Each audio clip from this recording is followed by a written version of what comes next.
پیر صاحب آپ سے گفتگو کا آغاز کریں تو اگر کیونکہ لیلۃ الجائزہ اسے اگر ہم کہیں تو لیلۃ الجائزہ کے الفاظ ملتے ہیں اس کے حوالے سے اگر ہم اپنے دینی علم کو پڑھتے ہیں تو ہماری جو عام اصطلاح اس میں چاند رات اسے کہتے ہیں. تو لیلۃ الجائزہ ہے کیا؟ قرآن و حدیث میں اس کی کیا فضیلت اور پہچان بیان کی گئی ہے؟ اعوذ باللہ من الشیطان الرجیم، بسم اللہ الرحمن الرحیم. اسامہ صاحب، رمضان کا مہینہ اس کو تمام مہینوں پر فضیلت حاصل ہے. بے شک. ایک حدیث مبارک میں جائزہ کے بارے میں بعد میں آتا ہوں. حدیث مبارک میں ایک ہے کہ شعبان کی آخری تاریخ کو نبی کریم صلی اللہ علیہ وآلہ وبارک وسلم نے ایک خطبہ ارشاد فرمایا. یہ ایک طویل خطبہ ہے کہ مثلا اس میں ایک یہ بات بھی ہے کہ اس مہینے میں اللہ تعالیٰ بنی کلب کی بکریوں کے بالوں سے بھی زیادہ لوگوں کے گناہ معاف فرماتا ہے. اب بنی کلب قبیلہ وہ ہے عرب میں جو بکریوں کی پرورش کے حوالے سے شہرت رکھتا ہے اور اس قبیلے میں بہت زیادہ بکریاں ہیں. اسی حدیث مبارک میں یہ بات بھی ہے کہ یہ رمضان کا مہینہ کہ اس میں شیطان جکڑ دیے جاتے ہیں اور مومنوں کے لیے جنت کے دروازے کھول دیے جاتے ہیں. بے شمار انعامات اس میں اور یہ طویل حدیث مبارک ہے. اسی ریفرنس میں کہ پھر جب رمضان کا مہینہ اور کوئی بھی با ایمان اس کو ایمانی تقاضوں کے مطابق گزارتا ہے کہ مثلا ایک اور حدیث مبارک میں کہ من صام رمضان ایمانا و احتسابا، کہ جس نے رمضان کے روزے ایمان اور احتساب کی کیفیت میں رکھے. سبحان اللہ. اب ایمان ایک یہ ہے کہ ہمارا ایمان ہے ہمارے اندر اور اس میں جو ایمان کی بنیادی شرط ہے یؤمنون بالغیب ہے، اللہ بن دیکھے پر ایمان ہے.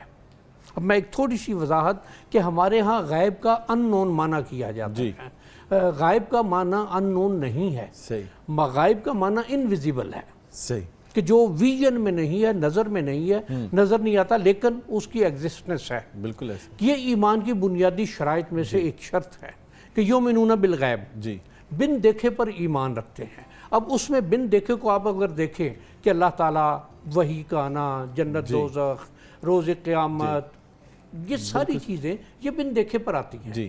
تو اس میں اس پر ایمان ہونا یہ ایک چیز، اور پھر یہ کہ احتساب بھی، کہ روزے کی حالت میں اپنی ہر لمحے کو اس کو اکاؤنٹیبلٹی میں لے کر جانا، بالکل احکامات کے مطابق کہ کہیں کوئی میرے سے ایسی بات تو نہیں ہوئی کہ جس میں شریعت نے مجھے، دین اسلام نے مجھے جس شے کا مکلف کیا ہے میں کہیں اس طرف.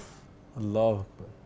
اور اس کو یہ شاید دیکھیے مثلا ایک اور حدیث مبارک میں کہ قول الزور کے بارے میں کہ جس نے قول الزور نہیں چھوڑا تو اللہ تعالیٰ کو اس کے بھوکا پیاسا رہنے کی حاجت نہیں ہے. بالکل، اللہ کو اس کو ضرورت نہیں ہے. پیاسا تو مقصد نہیں ہے نا، نہیں ہے. تو اس میں یہ ہے کہ قول الزور یہ ہے کہ واہیات گفتگو یا اس پر عمل کرنا، یہ قول الزور کے معنی میں آتا ہے. اب اس میں یہ ہے کہ جس نے اس کیفیت میں، اب یہ میں جو حدیث مبارک کہ جس نے رمضان روزے ایمان اور احتساب کی، اسی کے ساتھ یہ ہے کہ جس نے رمضان کے مہینے میں قیام کیا ایمان اور احتساب کے ساتھ، اور جس نے لیلۃ القدر میں ایمان اور احتساب کے ساتھ قیام کیا، تو اللہ تعالیٰ اس کو اتنا نوازے گا کہ جو اس کے تصور میں نہیں ہوگا، وہم و گمان میں نہیں ہوگا. اسی طرح لیلۃ الجائزہ یہ رمضان کی آخری رات کو کہا گیا، جسے ہمارے ہاں چاند رات بھی کہا گیا ہے، عید رات بھی کہا گیا ہے، عید الفطر، شب عید الفطر بھی کہا گیا ہے. تو اس کو نبی کریم صلی اللہ علیہ وآلہ وبارک وسلم نے اس رات کے حوالے سے یہ بات ارشاد فرمائی کہ اس میں مومنین کو، روزے داروں کو ان کے پورے مہینے کا انعام دیا جاتا ہے. سبحان اللہ. یعنی کہ اتنی خوبصورت رات ہے کہ انسان نے جو مزدوری کی ہے پورا رمضان اپنی اپنی استطاعت کے مطابق کوشش کی کہ نیکیاں کرنا. اور اس میں یہ بات بھی ہے کہ اللہ تعالیٰ فرشتوں سے یہ فرمائے گا کہ جا کے دیکھو کہ جو میرے بندوں نے محنت مزدوری کی ان کے اجر میں کوئی کمی تو نہیں آئی. سبحان اللہ. یعنی کہ اللہ رب العزت تو سمجھتے ہیں کہ ہم ارحم الراحمین، اس کی صفت ہے، پہلی جو صفت اللہ رب نے بیان کی اور رحمان الرحیم کی صفت ہے، تو یقیناً اللہ رب العزت اپنے بندوں کو ہر موقع پہ جو ہے معاف فرماتے. لیکن جیسے رمضان المبارک جاتا ہے پیر صاحب جب رمضان مبارک کا آغاز ہو رہا تھا تب تو ہم بڑے مستعد ہوتے ہیں، تیار ہوتے ہیں، نیکیوں کا بڑا جذبہ ہوتا ہے، لیکن جیسے رمضان شریف جا رہا ہوتا ہے تو میں سمجھتا ہوں نیکی کی رغبت بھی کم ہوتی جا رہی ہوتی ہے. جو مساجد میں رش پہلے دن آپ کو دیکھنے میں آ رہا ہوتا ہے وہ آخری دنوں میں نہیں ہوتا، اور خصوصاً جب چاند رات کی جس کی ہم بات کر رہے ہیں، عید کی رات کی، اس دن تو عشاء کی نماز کے وقت بھی آپ دیکھتے ہیں مساجد خالی نظر آتی ہیں.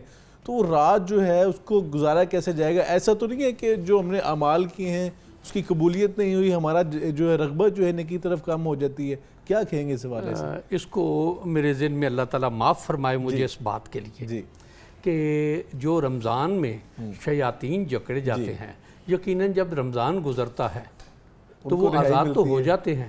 تو اللہ تعالیٰ معاف فرمائے، یہ بات دیکھنی چاہیے، سوچنی چاہیے کہ کہیں ہمارا شمار ان لوگوں میں تو نہیں ہے اللہ اکبر، بالکل کہ جو آج آزاد ہوئے ہیں اللہ کی قید سے. ایسا لگتا ہے کہ مطلب بالکل کہ وہ جو رمضان میں ہم نے پابندیاں برداشت کی روزے کی کیا حالت میں، روزے کی کیفیت میں، روزے کی شرائط کو پورا کرنے کے لیے ہم بالکل اس کے الٹ چل پڑتے ہیں. تو کیا یہ ہمارا جو ایک مہینہ گزرا یہ اس کو کہیں کہ ایک عارضی وقفہ تھا جس میں ہم نے اپنے آپ کو بدلا، اور کیا یہ اسی طرح کا عارضی وقفہ نہیں ہے جس طرح کا اللہ تعالیٰ نے شیاطین کو جکڑ کر کیا کہ جب وہ مہینہ ختم ہوا تو وہ جس طرح بچے سکول سے چھٹی کے بعد کمرے سے بھاگتے ہیں کلاس روم سے، تو اس طرح سے بھاگے کہ اللہ تعالیٰ کی پابندیاں ختم ہو گئیں، چلو اب کہ یہ اگر کسی شخص نے کسی مجبوری میں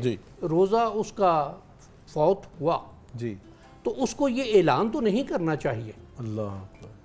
اسی طرح سے اگر کوئی شخص اس طرح کے معاملات میں تو اس کو یہ کم از کم اپنے آپ کو ایک دین کی حالت میں یہ تو رکھنا چاہیے سامنے کہ روزہ جو ہے وہ بندے کا اور اس کے اللہ کا معاملہ ہے. جب تک کوئی ایسی حرکت نہیں کرے گا کہ لوگوں کے سامنے کھانا پینا. اب یہ ہے کہ ایک واقعہ ہے کہ ایک صحابی ایک دفعہ ہے اور انہوں نے اپنی ایک غلطی کا تذکرہ کیا. تو پہلی بار جب بات کی تو نبی کریم صلی اللہ علیہ وسلم نے اپنا رخ مبارک پھیر لیا. وہ پھر سامنے آ کے پھر انہوں نے یہی بات کہی، آپ نے پھر رخ پھیر لیا. تیسری بار جب سامنے آ کے بات کی تو کیا تم اپنے اس گناہ پر مجھے گواہ بنا رہے ہو؟